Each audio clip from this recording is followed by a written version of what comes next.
Bom dia a todos. Então, eu pediria que todos tomassem os seus lugares. Vamos começar, então, o segundo dia do primeiro colóquio Pervivência Clássica.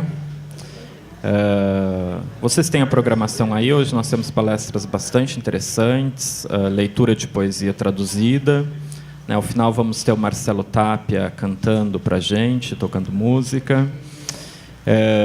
Começamos um pouquinho atrasado, mas é sempre assim, né? Estamos entre amigos também, então essas coisas acontecem. Então eu gostaria de chamar para compor a primeira mesa do dia a professora Maria-Helene Torres e a professora Beth Ramos, da UFPA, por favor.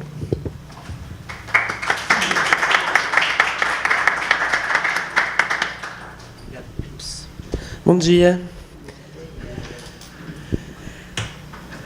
Então, cadê o rapaz que imprimiu o lápis da Beth?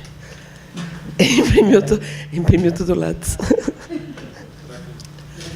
Então, eu vou ler o lápis inteiro. A professora Elizabeth Ramos é mestre e doutora em Letras e Linguística pela Universidade Federal da Bahia, onde é professora associada no Departamento de Letras Germânicas e no Programa de Pós-Graduação em Literatura e Cultura. Desenvolve pesquisa no campo dos estudos shakespearianos e da tradução, em uma linha de pesquisa, né, da qual você faz parte, que é a tradução. Dedicando-se, em particular, às relações entre literatura e cinema. Nesses campos, orienta alunos de iniciação científica, mestrado e doutorado. Em paralelo, dedica-se esporadicamente às pesquisas relacionadas a Graciliano Ramos, da qual a professora Beth Ramos é neta. Em março de 2014, concluiu o estágio de pós-doutorado na Universidade de São Paulo, onde desenvolveu pesquisa sobre a tradução da obscenidade na comédia shakespeariana. Então, professora, a palavra é sua. Você quer que é esse? Esse aqui? Você quer ele na mão? Que eu não... Pode ser. Pronto? Obrigado, Maria-Helene. Bom dia. Prazer estar aqui. Eu, normalmente, se estivesse em Salvador, eu iria iniciar dizendo, primeiramente, fora Temer.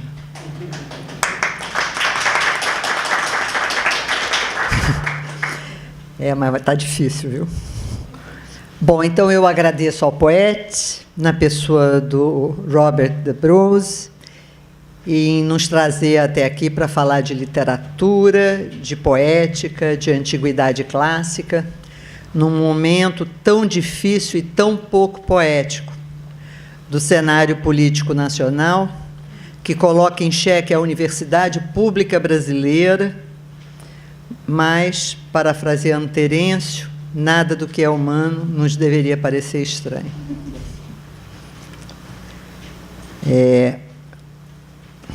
Então, como a Maria-Helene disse quando falou do meu currículo, eu não trabalho, eu não pesquiso no campo das letras clássicas, né? Então, eu vou pedir desculpas à plateia se disser muita obviedade, né? Mas eu agradeço a chance de estar aqui, a oportunidade de estar aqui, porque isso me forçou a pensar em coisas que estavam pendentes, que eu precisava fazer. Então, foi muito bom ter tido esse tempinho. Está dando uma reverberação, né? Bom, então, o texto que ora apresento discute a importância da tradição clássica na Inglaterra dos séculos XVI e XVII, mostrando como William Shakespeare se apropria da cultura clássica e a recria nas mais diferentes formas, em grande parte da sua produção dramática. É bom lembrar que o público dos teatros nos dias de Shakespeare estava muito mais familiarizado com a história de Roma e a mitologia clássica do que estão as plateias contemporâneas, a ponto de os exemplos dos gregos e dos romanos serem usados como modelos para as narrativas da época. A popularidade da tradução de Sir Thomas North das Vidas Paralelas de Plutarco ensejou para os ingleses a ideia de um terceiro conjunto de vidas, né? As dos reis e dos heróis ingleses, como paralelas às dos antigos. Políticos e intelectuais, além da rainha e seus conselheiros, buscavam a Roma clássica como padrão para a nação inglesa e seu então recente poder imperial. No legado da cultura da Roma antiga, cuja matriz é, sem dúvida, a tradição literária grega, esse negócio tá ruim, né? Quer trocar de microfone? Vamos tentar outro? Oi. Está funcionando? Tá. Oi. Como desliga? Obrigada, Robert. Então, Shakespeare vai buscar em Terêncio a estrutura de suas peças, todas em 5 atos, parte de Plauto para construir as tragicomédias e as peripécias engraçadas com final feliz, e de Sêneca extrai o estoicismo de alguns de seus heróis trágicos, não mais joguetes dos deuses gregos, mas dotados de livre-arbítrio, conforme é possível ver no último monólogo de Otelo, pouco antes da sua morte trágica. Lá em cima. Tá? Então, esse é o monólogo de Otelo. Calma, uma palavra ou duas antes que tenhais ido embora.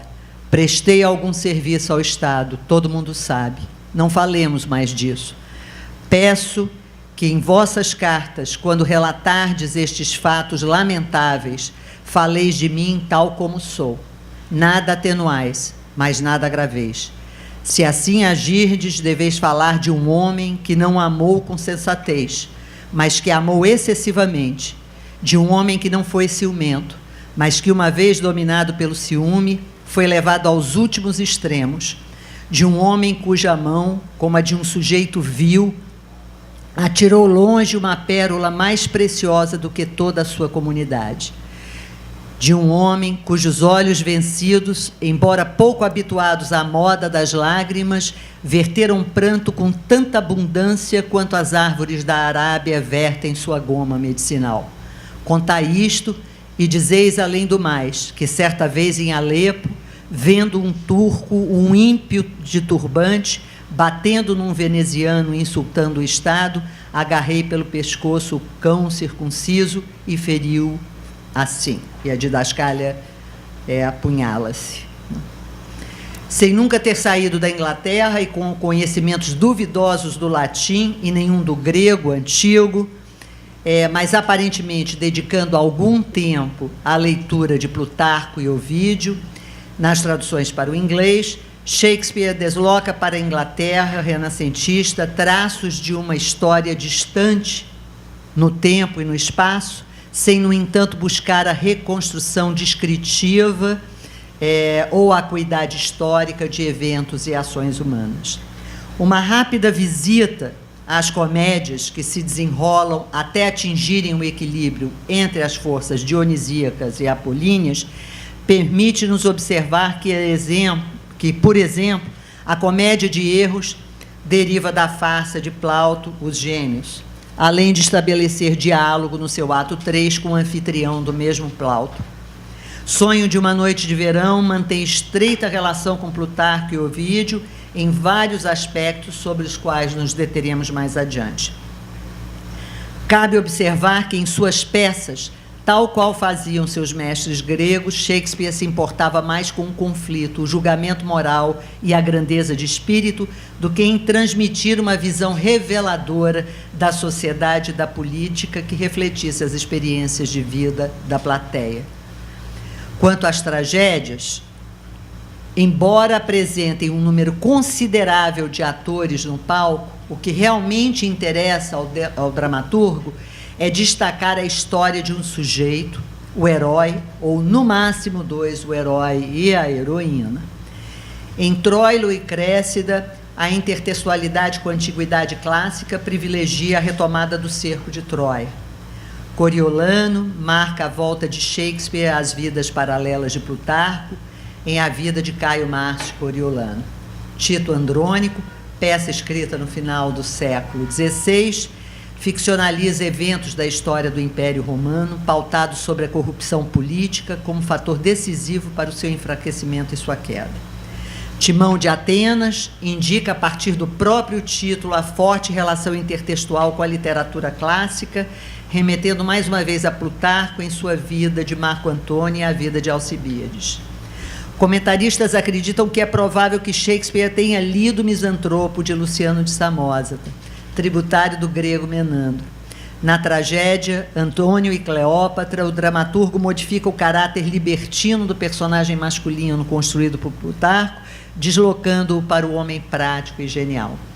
Na conhecida Romeu e Julieta, o personagem Mercúcio zomba do protagonista no ato 2, na cena 4, dizendo: Romeu vai escorregar em versos de Petrarca. Diante de sua amada, Laura é ajudante de cozinha, Dido é uma puta, Cleópatra uma cigana, Helena e Hero rameiras safadas, e Tisbe bonitinha, mas nada que vale a pena. Ao escrever Júlio César, mais uma vez Shakespeare retorna a Plutarco em suas vidas paralelas e a história das guerras romanas de Apiano.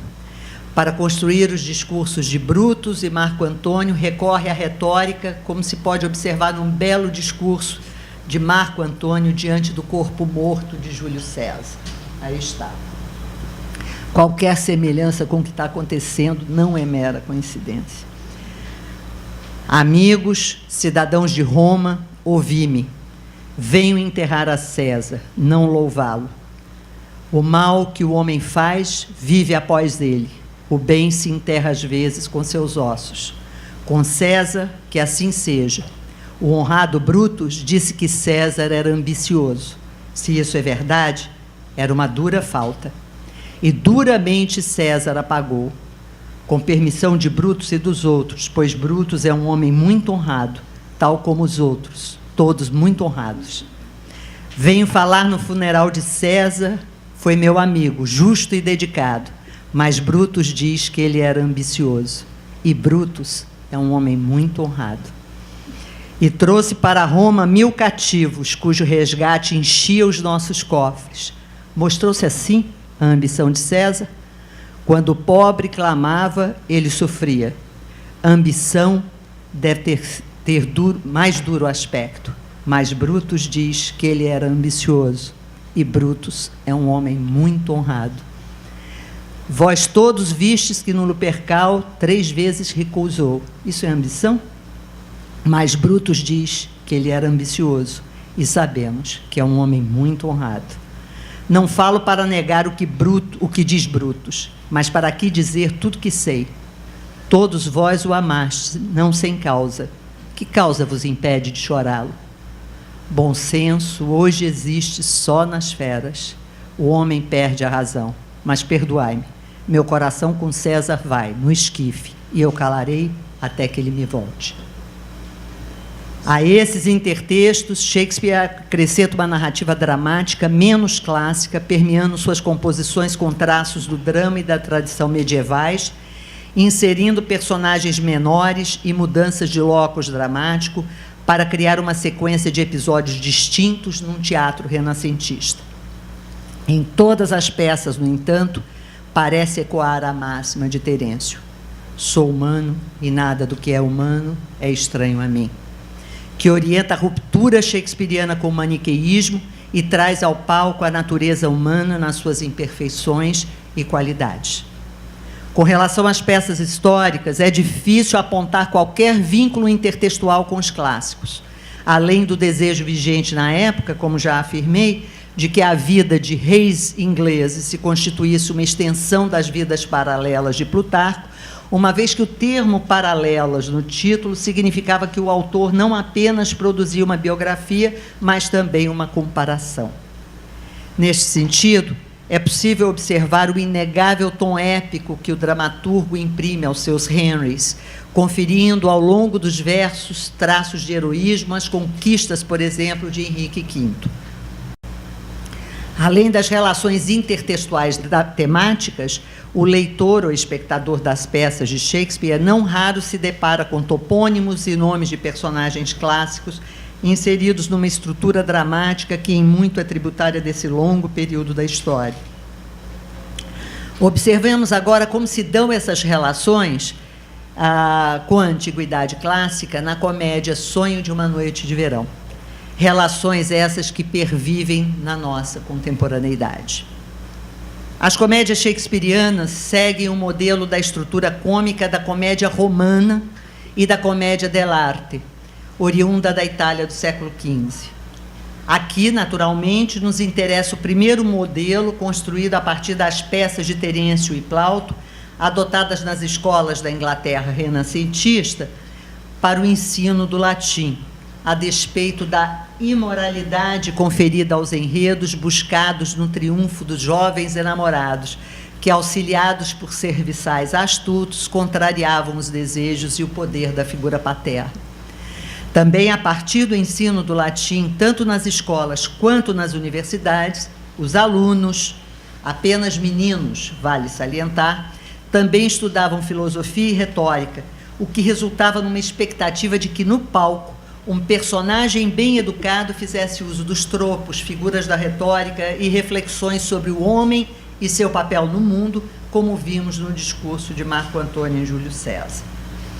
Sonho de uma Noite de Verão, comédia de 1594, se desenvolve sob a influência de acentuados traços da escrita pastoral, associando o bosque aos seres supranaturais, fadas e elfos, à magia, ao perder-se num espaço imaginado onde não vigoram as regras do mundo normal, onde é possível ou não obter a satisfação dos desejos. Ademais, observamos uma variedade de fontes intertextuais que seguem a estrutura da intriga da comédia nova grega, conforme transmitida pelos romanos Plauto e Terêncio, cuja forma dramática altamente convencional constitui até os nossos dias a base para grande parte da comédia. Aqui, Shakespeare inicia a história com a informação de Egeu a Teseu, duque de Atenas, de que sua filha Hérmia, apaixonada por Lisandro, contrariando a ordem do pai, recusa-se a casar com Demétrio, que é amado por Helena. Impedidos por Egeu de se casarem e vendo-se diante da ameaça imposta pela lei ateniense, que punia com a morte ou o convento moças que transgredissem a autoridade paterna, Hérmia e Lisandro decidem fugir para a floresta, não sem antes contarem a Helena sobre seu plano. Helena, imaginando que uma possível aproximação poderia ajudá-la a angariar o amor de Demétrio, convence o rapaz a juntar-se aos amigos no mundo verde. Aqui uso o termo cunhado por Northrop Frye, para se referir ao espaço onde se resolvem os problemas instaurados na comédia. Como nas pastorais da Antiguidade Clássica, a floresta de Sonho de uma Noite de Verão, habitada por fadas e duendes, liderados por Titânia, rainha das fadas, e por Oberon, rei dos elfos, será o lugar de solução do problema após muitas confusões causadas pelo elfo Puck.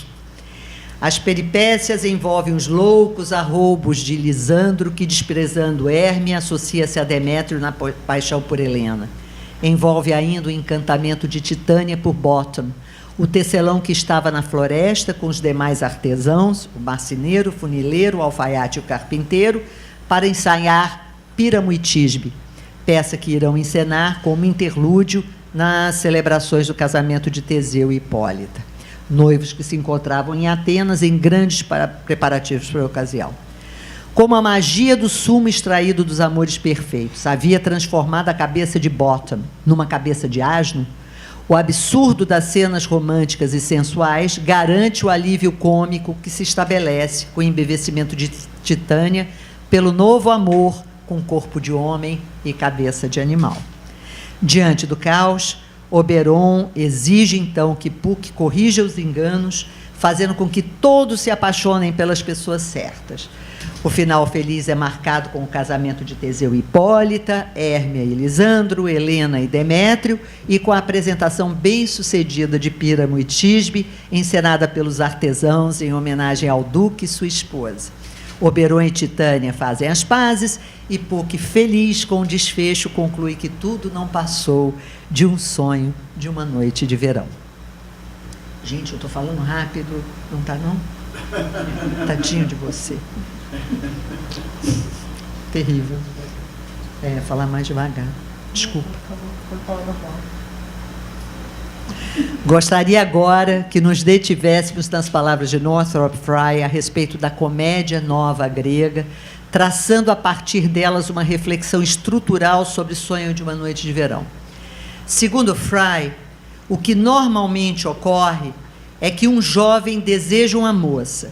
Seu desejo não se concretiza por alguma oposição geralmente paterna e que, próximo ao final da peça, alguma reviravolta na intriga permite que o herói obtenha o que deseja. Como vimos, em Sonho de uma Noite de Verão, o amor de Hérmia por Lisandro não pôde se concretizar devido à oposição de seu pai Egeu. Na floresta, haverá a reviravolta da história e não apenas a heroína, como também os demais enamorados, obterão o que desejam. Prosseguindo sobre a comédia nova grega, Frye afirma que nesse padrão simples há vários elementos complexos. Em primeiro lugar, o movimento da comédia é geralmente de um tipo de sociedade para outro. Conforme observamos, o movimento em Sonho de uma Noite de Verão se dá da sociedade do mundo dos homens para a sociedade dos elfos e fadas na floresta. No início da peça, prossegue Frye, as personagens obstrutoras estão no comando da sociedade do drama e o público reconhece que eles são usurpadores. Vimos que Sonho de uma Noite de Verão tem início com a denúncia vigente na época, porém não menos absurda, de Egeu junto a Teseu a respeito da recusa de Hérmia em acatar a ordem paterna de se casar com Demétrio. Nota-se que há claramente uma hierarquia doméstica estabelecida. Caberia ao duque, como representante do Estado, dar a punição à moça de morte ou confinamento perpétuo em convento, o que termina não acontecendo.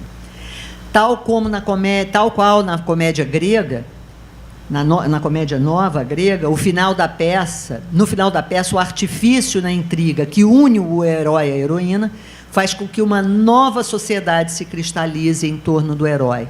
E o momento em que essa cristalização ocorre constitui o ponto de resolução na ação, o reconhecimento cômico.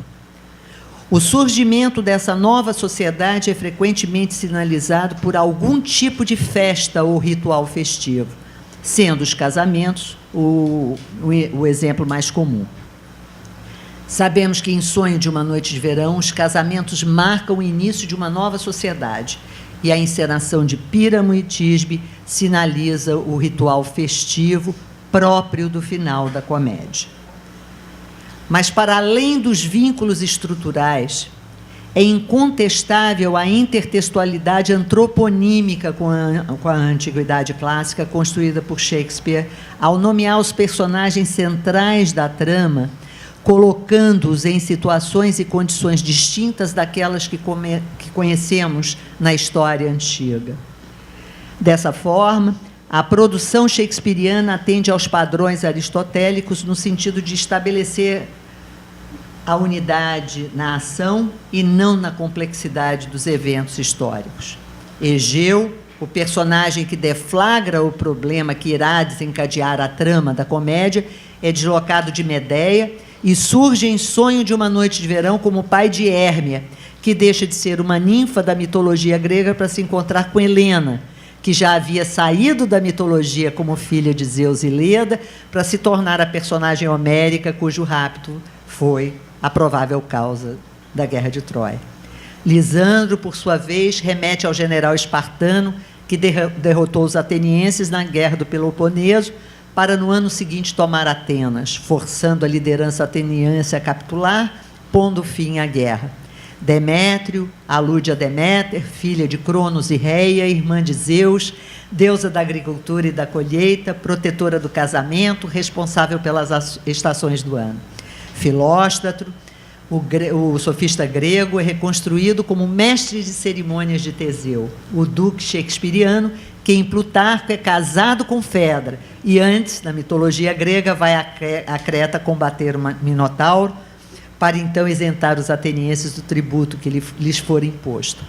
Em Sonho de uma Noite de Verão, Teseu irá se casar com Hipólita, que na mitologia da Grécia Antiga é filha de Ares e da rainha Otrera, conhecida por possuir um cinturão mágico que coube a Hércules resgatar no 9º de seus 12 trabalhos. A inserção de Titânia, rainha das fadas, sai das Metamorfoses de Ovídio para ressaltar as imagens eróticas que permeiam as comédias shakespearianas e muitos dos sonhos de uma noite num verão na floresta. Bom, Sonho de uma Noite de Verão é relido de várias formas.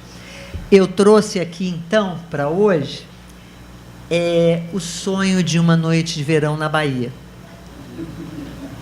no Pelourinho, em Salvador. Vou falar muito rapidamente dele, mas vamos lá.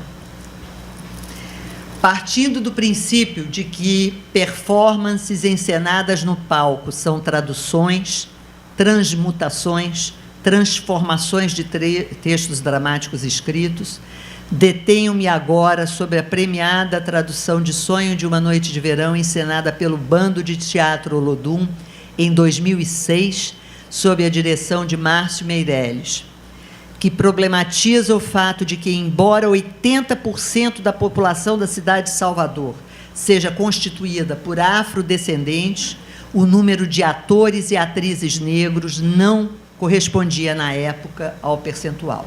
Eu acho que até hoje também não corresponde, mas, enfim.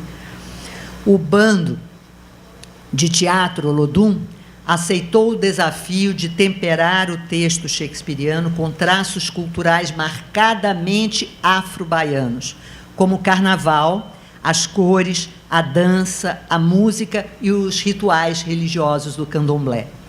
A peça seria, então, performatizada por um grupo de teatro negro para uma plateia baiana eminentemente negra, confirmando o fato de que o teatro é de todos e para todos. Está aí o logo do Bando Teatro Olodum. A tradução homônima da peça de William Shakespeare emerge no palco do Teatro Vila Velha, em Salvador, envolta numa atmosfera alegre e divertida, construída por atores e atrizes que cresceram longe das esferas privilegiadas da sociedade e iniciaram a carreira, em sua maioria, sem qualquer experiência de palco. Alguns tiveram a oportunidade de estudar artes dramáticas formalmente, outros aprenderam encenando, remetendo-nos a certos tipos de plateias locais que pensam como personagem Filóstrato de Sonhos de uma Noite de Verão. Atenienses de mãos calejadas, que estreiam hoje no trabalho o cérebro, aplicando memórias destreinadas nesse espetáculo para suas bodas. Para situar a construção da performance, é preciso recorrer ao nosso imaginário brasileiro, que associa uma noite no meio do verão ao carnaval, nossa festa mais popular dessa época do ano. A tradução de Sonho de uma Noite de Verão de Meirelles é, pois, encenada num palco afro-brasileiro durante o carnaval, privilegiando referências culturais baianas, mantendo simultaneamente fortes vínculos com o texto shakespeariano de partida, particularmente em relação ao tema do amor. Na condição de sujeito tradutor, Márcio Meirelles necessariamente se apropria do texto shakespeariano, ocupando o tempo e o espaço de William Shakespeare para levá-lo transformado a novos territórios em outras épocas, num movimento que exige exercícios de interpretação, recriação, deslocamentos e reconfiguração da obra de partida para a nossa cultura e as nossas tradições. A performance do bando incorpora diferentes signos culturais, dentre os quais o candomblé e diferentes ritmos afro-brasileiros, convidando a plateia a expandir sua perspectiva ocidental e admirar a mistura de música com outros sistemas de encenação. O bando traz então para o deleite da plateia teatro e música traduzidos nos vigorosos movimentos de corpo que sacodem tecidos leves e coloridos agitados no palco sob efeitos de luz e som, dando a impressão de que os personagens flutuam no ar como num sonho.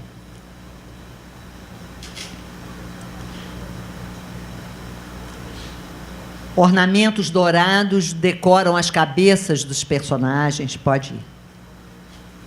Contas, pérolas de vidro adornam os pescoços e colos. Braços e pernas musculosos e potentes facilitam os movimentos das fadas no mundo verde da floresta. Então, essa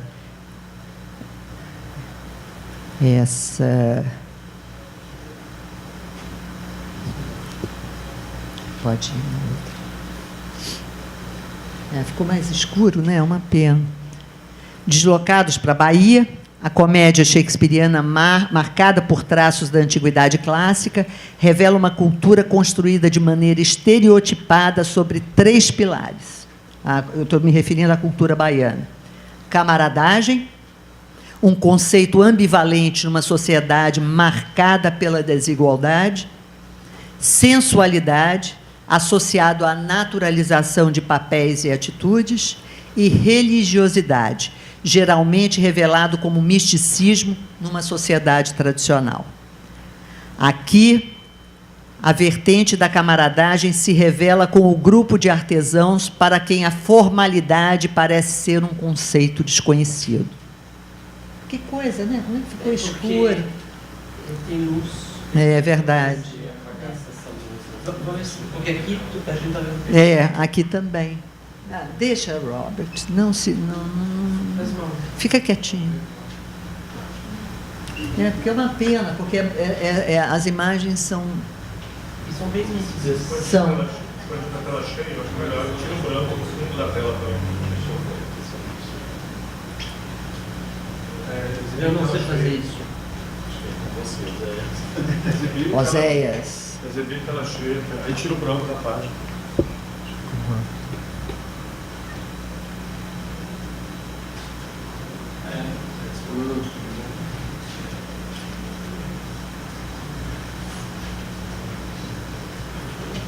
Tela cheia.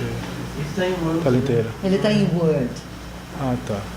Tela inteira, tira para Não tá em PowerPoint, porque o meu PowerPoint aqui não conversa com esse. Ou se para fazer o que eu mostrei ontem também, no melhor não Word, né? Obrigada, Zé. Não se preocupe. Um pouco tela inteira fica um pouco melhor. Pode até passar para o outro também, para o outro slide. Bom, a sensualidade se apresenta na inserção de movimentos de corpos que se contorcem, especialmente no universo dos enamorados e das fadas, além de fortes deslocamentos de braços, pernas e quadris. É esse. Outro? É o próximo. Esse. Bom, a vertente da religiosidade se faz notar no uso de atabaques e no posicionamento dos atores e atrizes sentados à direita e à esquerda, para além dos limites do palco, quando não estão atuando ou tocando instrumentos musicais, numa clara alusão ao cenário dos rituais de candomblé. O palco desta tradução de Sonho de uma Noite de Verão aparece sob um conjunto de árvores cujos galhos são compostos por fitas coloridas que nos remetem a serpentinas de carnaval e constroem o teto de um boteco popular, onde atores e atrizes abrem o espetáculo dançando desordenadamente ao som alto e alegre de um ritmo carnavalesco, sob a proteção atenta dos olhos de William Shakespeare ao fundo. Lá no fundo, apesar de estar... Estão vendo? Ele colocou a imagem de Shakespeare, como se estivesse observando tudo. Vemo-nos, pois, diante de uma cena de celebração, anunciando já na abertura o final feliz da peça. Aqui, as duas temporalidades da comédia, os humanos e os seres sobrenaturais, misturam-se, dançando e cantando em ritmo de samba de fundo de quintal. O volume da música, aos poucos, vai diminuindo e o silêncio se instala. Ao mesmo tempo, os atores e atrizes vão saindo, retirando do palco as mesas e cadeiras que compunham o ambiente do boteco. A partir dessa cena, a performance repetirá a ausência do cenário, mantendo apenas alguns elementos e referências indicativos do espaço, traços próprios do teatro elisabetano. Um ator, aquele que mais tarde saberemos se tratar de Bottom, ou nesta tradução, bobina, deita-se no chão como se estivesse dormindo e é acordado por um grupo de jovens acrobatas que cambalhotam. Na realidade, 3 pucks que adentram o palco. Bobina acorda e se levanta, saindo atrás dos 3 meninos. A cena, de alguma forma, antecipa as palavras finais de Puck no ato 5 da cena 1. Na cena 1 do ato 5. E que este tema bizonho apenas criou um sonho. O vazio do palco expressa a mudança de ambiente. Num claro movimento de double bind, aqui sob a perspectiva derridiana, com relação ao texto de partida, a primeira temporalidade de sonho de uma noite de verão, aquela das criaturas humanas, é imediatamente estabelecida. Os olhos do público se deparam com uma destemida Hipólita de pé no palco e um bravo e forte Teseu com seus longos dreadlocks de pé na plateia. Ambos declaram o júbilo que antecede seu casamento. O pai de Hérmia, Egeu, entra em cena vestindo uma túnica preta, apresentando a filha, Demétrio e Lisandro. O palco escuro, onde os movimentos de corpo são mínimos, leva a plateia a antecipar a gravidade da cena. Teseu continua de pé, fora do palco, junto ao público, agora em companhia de Hipólita, anunciando o castigo de Hérmia. O deslocamento que ocorre entre a temporalidade das criaturas humanas para dos deuses e fadas da floresta é expresso nessa produção afro-baiana, na maior parte das vezes por meio de movimentos corporais vigorosos e sensuais, ao som de grande diversidade de ritmos, ornamentos e cores, em particular o vermelho e o amarelo, para Titânia e suas 4 poderosas fadas, que se vestem com o mesmo figurino e portam ornamentos africanos no pescoço e na cabeça. Oberon também é um personagem forte, pode ir na outra, com maquiagem étnica no rosto, capacete dourado e túnica negra que expõe seu corpo vigoroso.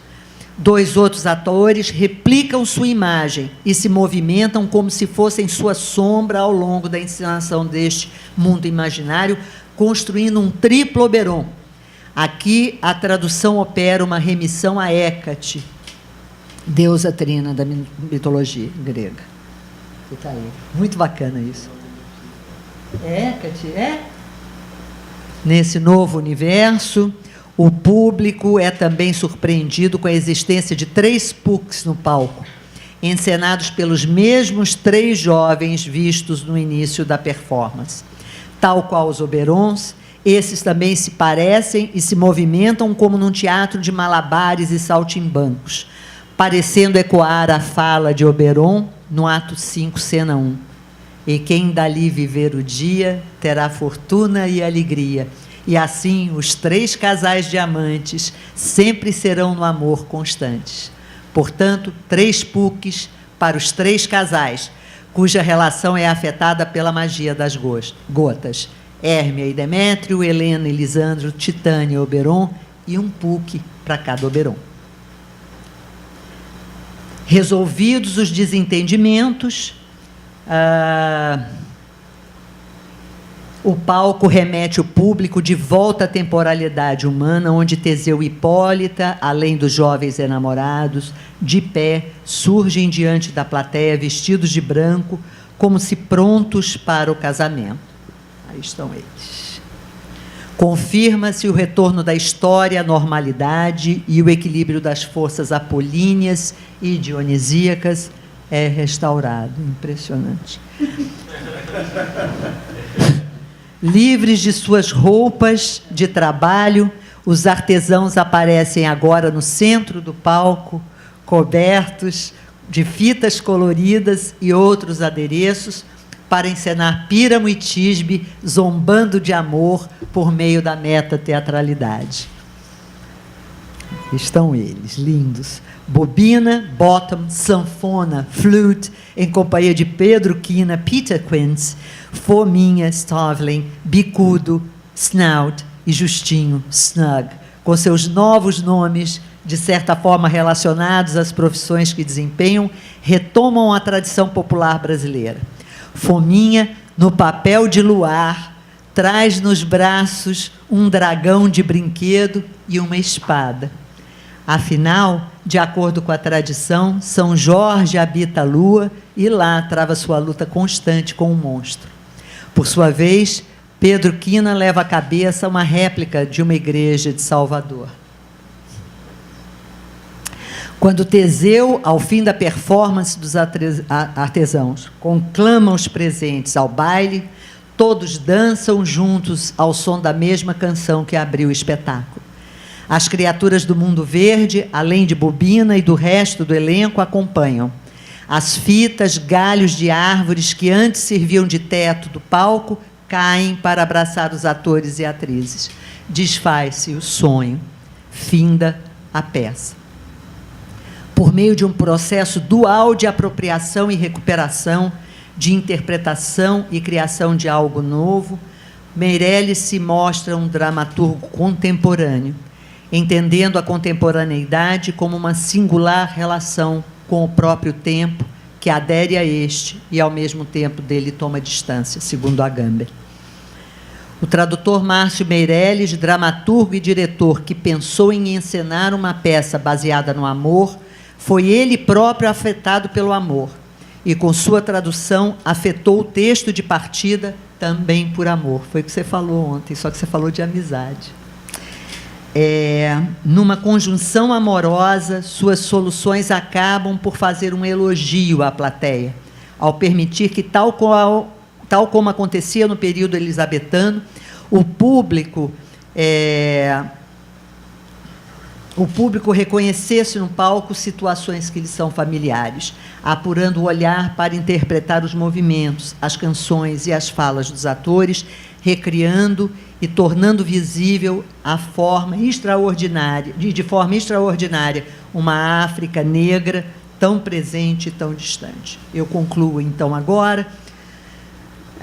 Tal qual o modelo clássico, Sonho de uma Noite de Verão faz emergir o protagonismo de homens comuns que se empenham em ensaiar, como interlúdio, na festa de casamento do duque Teseu com Hipólita, a peça Píramo e Tisbe, conto romântico da mitologia romana, também contado por Ovídio. A nota criativa de Shakespeare é misturar esses homens do povo à aristocracia. No entanto, embora seja possível observar que o teatro shakespeariano tenha buscado na antiguidade clássica muitos aspectos da sua dramaticidade, a leitura cuidadosa do conjunto das comédias de William Shakespeare aponta para um autor que rompeu com a unidade de lugar própria das peças gregas e latinas, com a unidade de ação, uma vez que os personagens secundários têm poder de decisão sobre o andamento da história, e com a unidade de tempo, visto que a trama não necessariamente se desenvolve em um dia. Tanto quanto nas tragédias, é possível observar que as comédias do dramaturgo inglês trazem ao palco combinações de opostos, nobres e camponeses, crença e magia, corpos grotescos e graciosos, chamando a atenção para o vasto espectro da experiência humana nas suas leviandades, dores, tristezas, alegrias e mordacidade, ensejando reflexões que se traduzem também na nossa contemporaneidade. Dessa forma, a fruição da comicidade nas comédias inglesas renascentistas mais populares não necessariamente implicava o risível, suplantava-o. Algo nasce no final da comédia, e o espectador desse nascimento é um membro de uma sociedade agitada, diz Fry. A graça das cenas era identificada porque os espectadores reconheciam no palco traços humanos que lhes eram familiares, permitindo-lhes apreciar a peça a despeito da sua escolaridade, condição socioeconômica, profissão ou gênero. A influência da dramaticidade clássica no teatro shakespeariano demandaria discussões bem mais verticalizadas do que estas que aqui apresentei. No entanto, fica patente o fato de que, seja no teatro clássico, no renascentista ou no contemporâneo, o mundo é sempre um grande palco, onde homens e mulheres são meros atores, com suas entradas, saídas e seus vários papéis. Obrigada.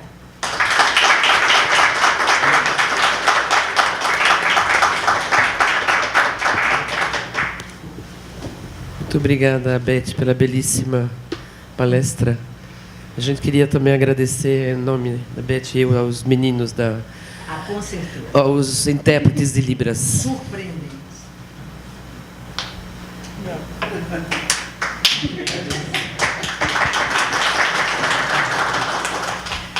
Então, a gente pode, eu acho, abrir o debate, as perguntas, reflexões, observações que vocês queiram fazer a Beth. Aproveito que ela está aqui.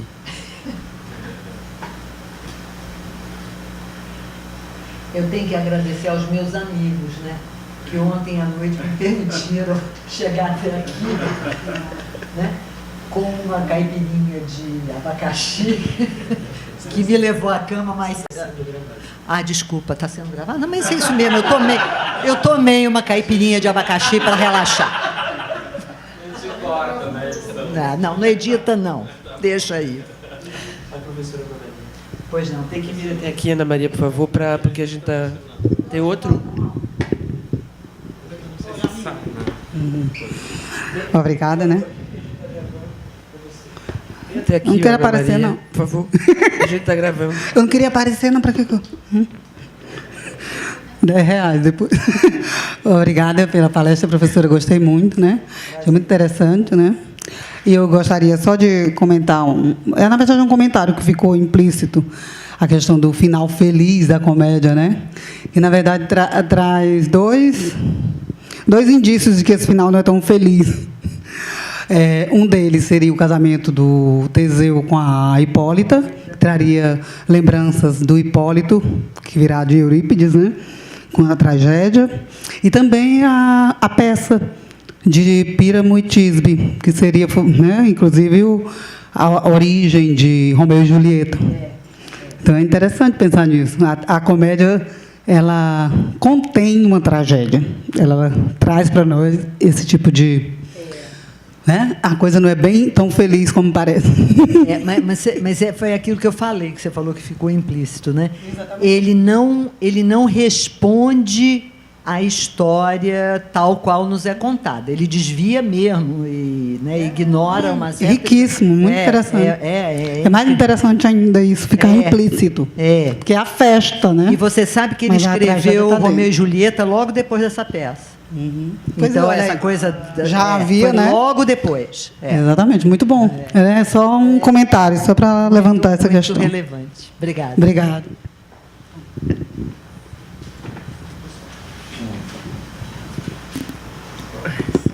Beth, você mencionou ontem uma tradução do Shakespeare não expurgado, vamos dizer, mais fiel ao conteúdo mais vulgar. Lascivo, exatamente, que você mencionou. Estava se tratando dessa encenação? Não. A menção que eu fiz, de fato, é sobre uma coisa que não existe. Existe dentro de mim. Tá? Foi a pesquisa. A lascividade existe. A lascividade. Essa é a próxima confissão, além da caipirinha. Olha aí. Não é, não. Então, a minha pesquisa de pós-doutorado lá na USP foi exatamente sobre isso. Eu falei, não, alguém tem que fazer alguma coisa, né? Então, eu levantei os exemplos, as metáforas todas. As metáforas são absolutamente fantásticas. Coisas que você não pode imaginar. Agora, tinha que ser Shakespeare, né? Porque, por exemplo, peixe, ele usa a imagem do peixe, ele usa a imagem do olho como metáfora da genitália feminina ou masculina. Tá? Mas não quer dizer que toda vez que aparece um olho em um peixe, ele estará, de alguma forma, querendo se referir ao sexo. Tá? Então, depende do personagem, depende da situação, depende de quem fala para quem, com quem. É uma maluquice. E aí, quer dizer, fazendo esse levantamento, eu olhava os trechos das comédias, eu analisei só 4 comédias, eu disse, espera aí, onde é que está isso aqui? Não está, não tem. Não. É preciso ou alguma nota explicativa, tá certo? Ou então... Uma nova tradução. Uma nova tradução, porque é lamentável. Em Trabalhos de Amor Perdidos, é uma peça carregada de lascividade, né? E você olha e diz assim, onde é que está? Cadê? Eu não sei como é que as pessoas leem e dizem que gostam, honestamente, sabe? É dar uma peninha. E aí eu fico com vontade de meter a mão na massa e fazer. Né? Aqui e ali você encontra, mas... E você acompanhou a tradução do Márcio Meirelles? Não. Esta não, mas eu estou acompanhando a que ele está fazendo de Romeu e Julieta, para encenar agora no final do ano. Então, a gente está trabalhando, o Oxê foi para lá trabalhar com a gente também. Então, vamos ver como é que vai ser. Agora, eu vi, é absolutamente espetacular. Você olha e diz, meu Deus, como é possível, né? Diz a responsável pela minha caipirinha, Cecília. Fala, Cecília. Não, é só um comentário. Cecília, vem aqui, amor.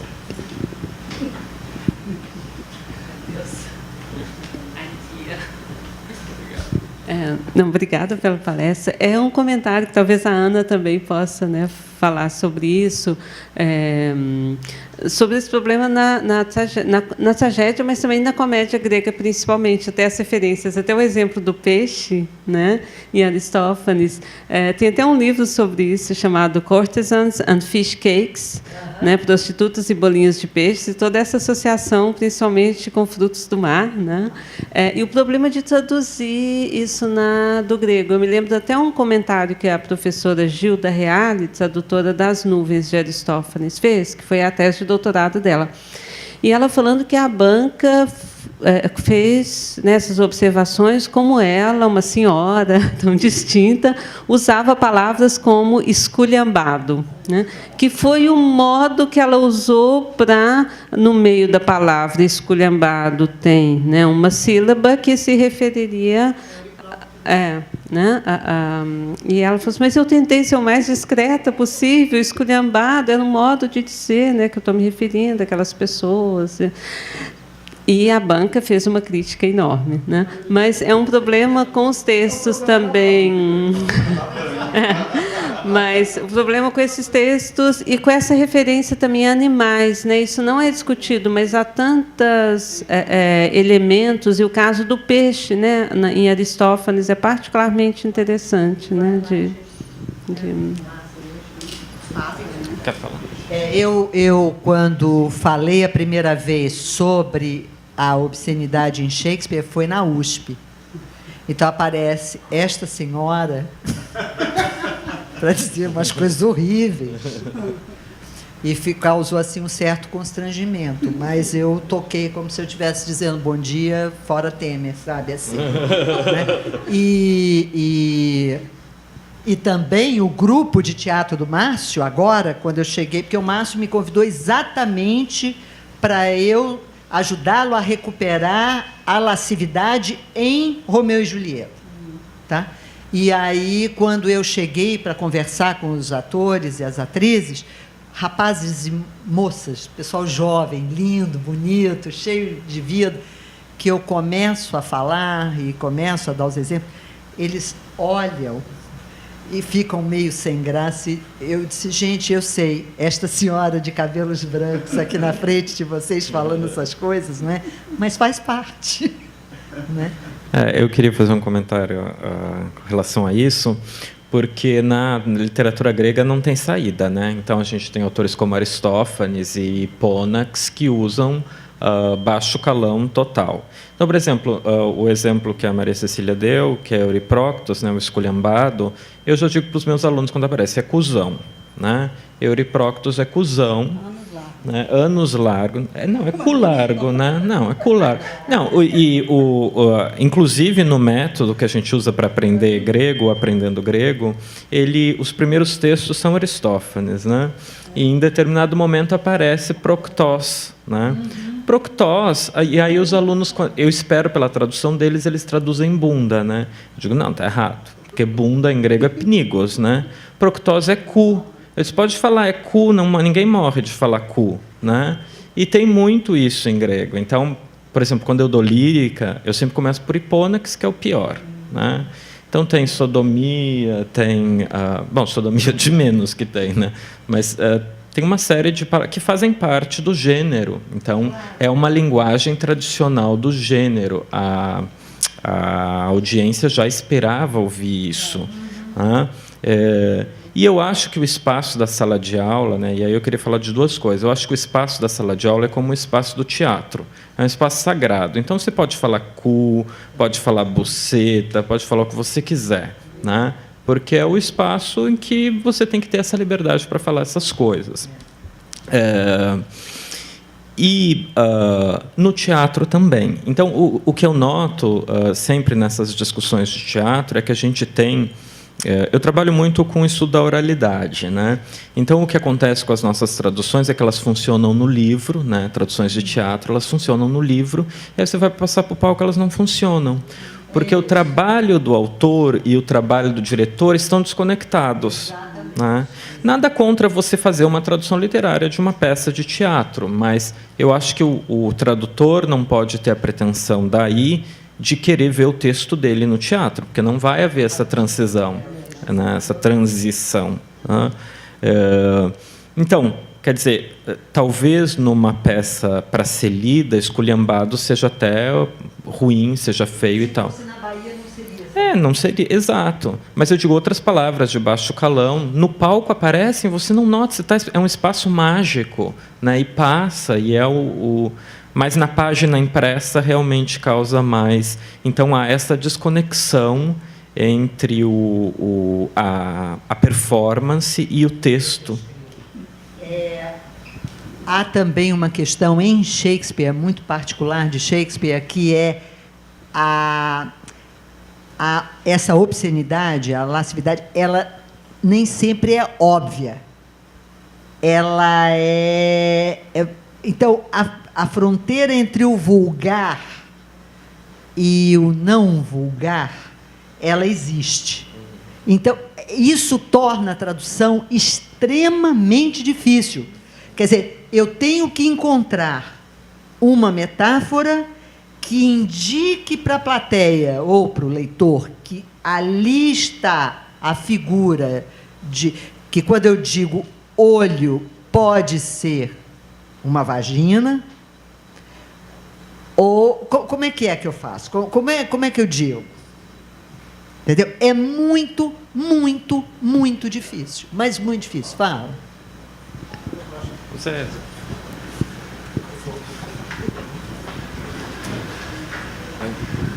Obrigado. Eu acho interessante essa coisa da obscenidade na literatura. Você estudando isso no Shakespeare, eu não li seu texto, eu fiquei até curioso para ler sobre a obscenidade no Shakespeare. O D.H. Lawrence tem um texto sobre obscenidade e pornografia, né, na literatura. Ele analisa isso de maneira, acho, genial. A gente até publicou esse texto numa antologia de textos do Lawrence, que, como é difícil aceitar no texto considerado canônico, um texto para ser publicado e tal, literatura de alto nível, ter termos que fazem parte, são descrições do corpo, descrições de gestos, de coisas que as pessoas fazem no dia a dia, e que, na verdade, é uma questão do moralismo da sociedade que não permite a gente nomear ou falar sobre coisas que as pessoas fazem no cotidiano. Não tem nada de feio, de bonito. Como deu exemplo ontem a piada que o Vicente estava contando, né, do filho do nobre inglês, né, que todo mundo fala abertamente sobre várias coisas em situações, mas não fala sobre sexo. Então, isso é uma coisa muito complicada. No caso da tradução, ainda tem um problema de você escolher um termo que ele envelhece. Às vezes, num determinado momento, você pode usar, por exemplo, olho. Você vai falar da história do olho, do Georges Bataille. Se colocar o título completo, vai ser a história do olho do cu. Não tem como não ser. E, aliás, fizeram uma capa linda, né? Aquela foto do Man Ray, que é uma capa maravilhosa. Então, e às vezes do erotismo, não, do história do olho. A história do erotismo é outra foto muito bonita também, mas a história do olho é um livro muito bonito. O que é a história do olho? Quem leu o texto sabe que, na verdade, o título completo seria a história do olho do cu. Mas, em alguns casos, tem algumas obscenidades que são até involuntárias. Às vezes, até tem uma brincadeira que é... Dá dois exemplos do mesmo autor, Machado de Assis, num trecho que é intencionalmente libidinoso, safado, que é no Brás Cubas, no Memórias Póstumas do Brás Cubas, tem o eterno diálogo de Adão e Eva, que ele disfarça num capítulo todo cheio de reticências, pontos, 2 pontos, simplesmente com pontuação indicando um ato sexual, num capítulo inteiro. Descaradamente colocando lá, ele fala, não vou colocar em palavras, mas é o eterno diálogo de Adão e Eva, e está lá para quem quiser ver. E uma outra coisa, que ele usa uma palavra que, na época, tinha uma outra conotação, que é buceta, e está totalmente em todas as letras, no Dom Casmurro, o Bentinho fazendo uma referência do mito de Pandora, que ele fala que é como uma buceta de Pandora, que, na verdade, era a caixinha, né? Na verdade, a caixa de rapé, buceta, tal a caixa, ou uma bolsa delicada, algo delicado, né? Não é à toa que se tem esse nome. E ele usa, está no texto do Dom Casmurro, e tem quem lê aquilo vai achar, não, o que o Machado está falando? Não, ele está falando da caixa de Pandora, que a gente chamou de caixa de Pandora, na época era buceta de Pandora. Não é um trocadilho. Eu já reli esse trecho várias vezes para ver se ele está fazendo algum trocadilho, mas na época não tem esse sentido. Não se usava buceta com esse sentido que a gente tem hoje de conotação sexual. Era simplesmente um invólucro delicado, uma caixinha, uma bolsinha, né? Então, a obscenidade, ela está no contexto de quem lê, e às vezes, em várias épocas, você vai ler uma coisa e você vai ter olho, seja indicando, no caso do Jorge Bataille, o olho do peixe, olho de alguma coisa, e tem outro significado. Ou usa as palavras expressas e não tem esse significado. Essa é uma das grandes dificuldades da tradução da linguagem transgressiva ou transgressora, né? Isso. O que é considerado obsceno numa época não necessariamente é numa outra. O que é considerado obsceno numa língua não necessariamente é numa outra. Então, é uma tarefa inglória, sabe? Eu não sei.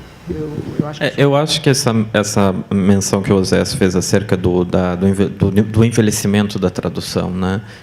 Esse é um ponto que eu queria tocar. A tradução, ela envelhece, né?